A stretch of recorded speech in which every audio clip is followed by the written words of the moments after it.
পড়ে তাকিয়ে দেখি ঠিক এক খণ্ড মেঘ ভাইয়ার মাথার উপরে ছায়া দিচ্ছে। অবাক হয়ে ভাবছি, একটু সরে গিয়ে দেখি তো মেঘটি আমাদের সাথে সাথে সরে যায় কিনা।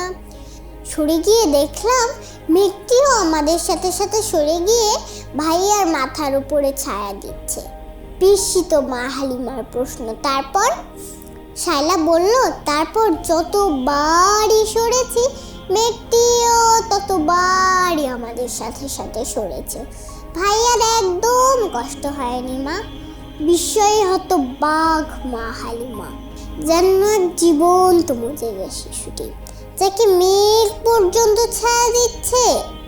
শুধু কি তাই, তার আগমনে পরিবারের দুঃখ, কষ্ট, দারিদ্র্য দূর হয়েছে। পরিবারে নেমে এসেছে সুখ, শান্তি, বরকত।